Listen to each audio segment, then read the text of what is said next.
你听说过马天霸的故事吗？他是整部游戏让我最敬佩的妖怪，很少有人拿忠义去形容一个妖怪。我想马天霸应该担得起这2个字。各位好，欢迎来到我的频道。今天咱们来聊黑神话悟空里马天霸马哥的故事。老马精破的玩法，还有一种非常赖皮的打法，我放在了视频最后。他原名叫马二。说起来这名字由来还有些故事。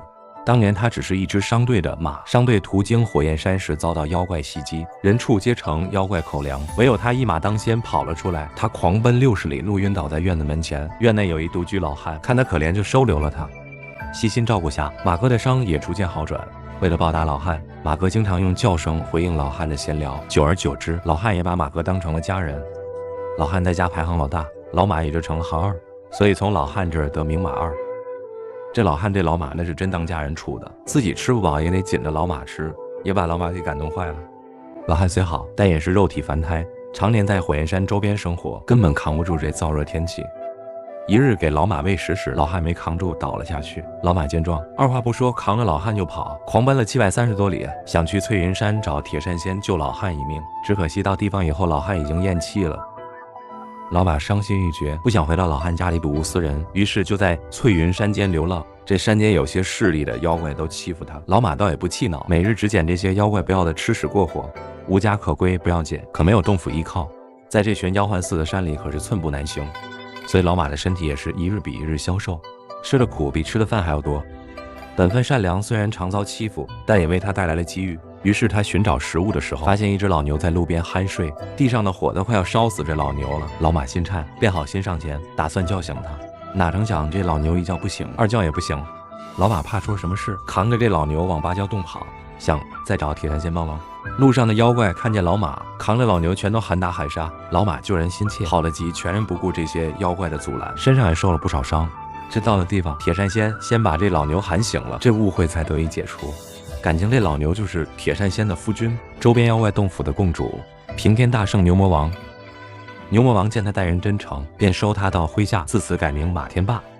此后马天霸习武修行，精进修为，甚至成了牛魔王的麾下大将。至此，老马完成了逆袭，从一个商队小马驹蜕变成为一方诸侯的前锋大将，靠的就是真诚善良，热情似火。原本马哥的故事到这堪称完美，可自从火焰山出事以后，一切都变了。当年大圣遭天庭围剿，身死道消，花果山也变得动荡不已，不少妖怪都逃离了花果山，牛魔王也参与了那场战争。只是他凯旋以后，却像是变了一个人，不光没了往日的精气神，还解散了手下群妖，大有一副归隐山林的样子。没人知道大力王在想什么，都遵循他的命令四散而去。可自从群妖散去后，火焰山便多了一些外来妖怪，听说是曾在火云洞追随过圣婴大王。不久后就传来消息，红孩弑父求母，牛魔王身负重伤，火焰山也依了主。牛魔王的死中，赶紧赶来支援，这其中就包括浩弗力士和马天霸。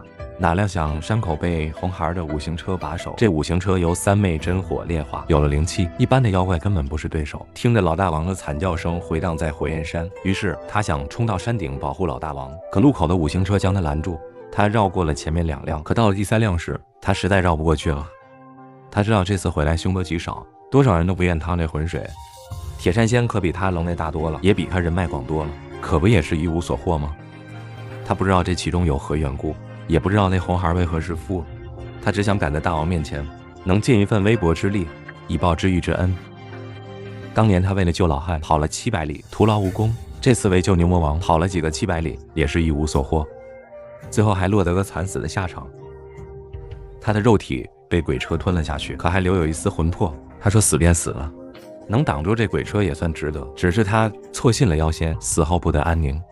老马所说的妖仙正是火焰山土地，这厮心藏不轨，败坏纲常，趁人之危的事没少干。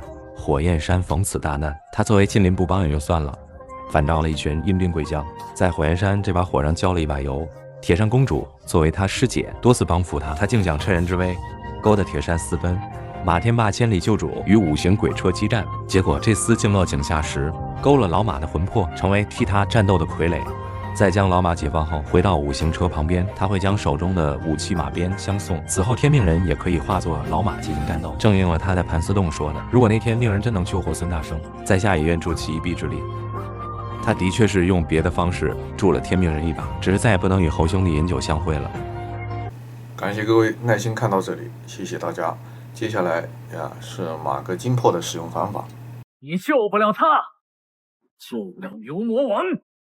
暗中运变，耿耿向前。暗雷马天霸。老马比较讲武德，刚变身的瞬间不会投伤害。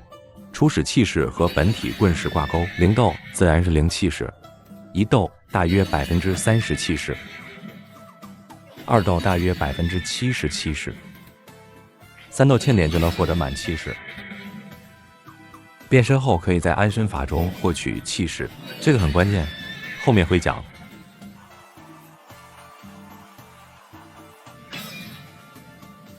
普通形态轻击名为连电，有4段。连电未命中是不消耗神力的。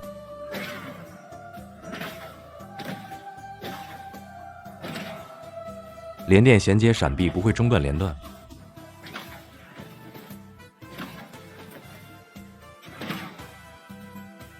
普通形态重击名为玄光，有4段，和连电不一样。玄光未命中也是消耗神力的。玄光衔接闪避不会中断连段。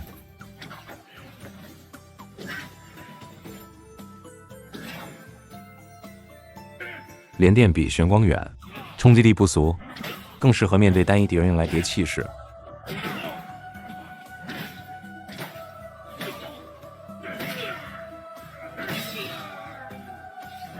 玄光是短距离范围伤害，不适合对付单一敌人。对群体敌人可以迅速叠满气势。气势满后可以进入激荡状态，气势耗尽后恢复普通状态。激荡状态下气势会持续流失，但是流失速度很慢，影响不大。激荡状态轻击名为厉雷，有5段。厉雷未命中不消耗神力，也不消耗气势。厉雷衔接闪避不会中断连段。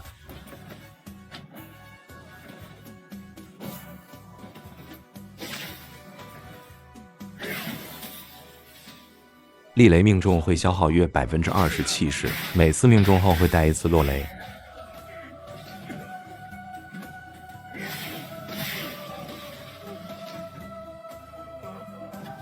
厉雷附带雷折伤害，并附加雷折异常。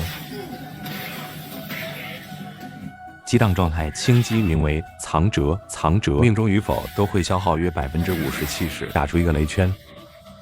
雷圈内的敌人会持续引发落雷，藏折伤害上限很高，但是气势消耗巨大。安身法的效果就可以化解这个问题。藏则是雷则伤害，现包10片和奔霄天赋可以提升输出。属司空的精魄也可以提升伤害。理论完毕，实践开始。猴哥比较喜欢乱跑，需要借助芭蕉扇把它扇到场景边缘，或者用地罗刹的精魄把它堵在角落。既然测试老马的伤害，本体就不动手了。跟到边缘，安身法，变身，激荡，藏折，进圈回点气势。第2发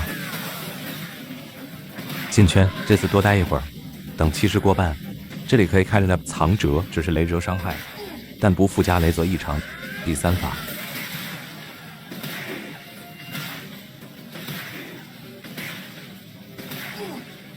第4发可以看到神力余量还不少，实际输出上限还可以更高。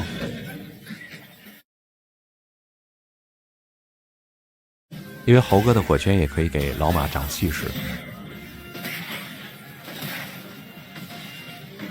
逆天厕所禁闭变凉流，1分半速刷新元，开局打10元，是一个朝元高，然后跳钢管舞，会强制打破他的攻击形态。跳一下钢管舞直接下来，然后摁一下空格，100%能躲掉，然后喝3口酒，再摁空格，又是100%躲掉，然后再喝2口酒。再按空格，又是100%躲掉，然后巨型散气，喝完最后1口酒，触发乾坤彩葫芦增伤，召唤好猛，然后吃加味松弛丸，直接来个4斗。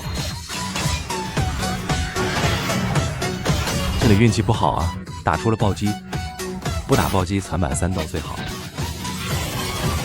打了暴击就攒不满3斗了。电疗流非常需要这3颗豆。然后来到大圣残区，他进来固定2个抡棍，吃个7盘火丹，吃个巨针伏虎丸，玩连战模式。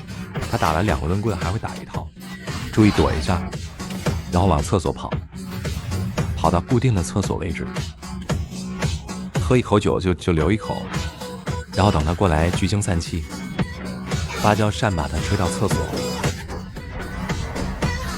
再喝一口酒，触发乾坤彩葫芦增伤，召唤航毛，关上厕所门，这时候往后走几步，控制一下身位，这样他就不会把你作为攻击目标，他就不会打碎厕所门，打不掉厕所门，才能更好更方便的为他做电疗服务。他受到击飞，他会直接放火圈，我们在火圈里可以一直恢复棍式，这样就可以一直给他做电疗了。大圣想的真周到。再给你们说个冷知识，马哥的电圈变身结束后伤害更高，直接605变成868了。电疗结束，老板请结账。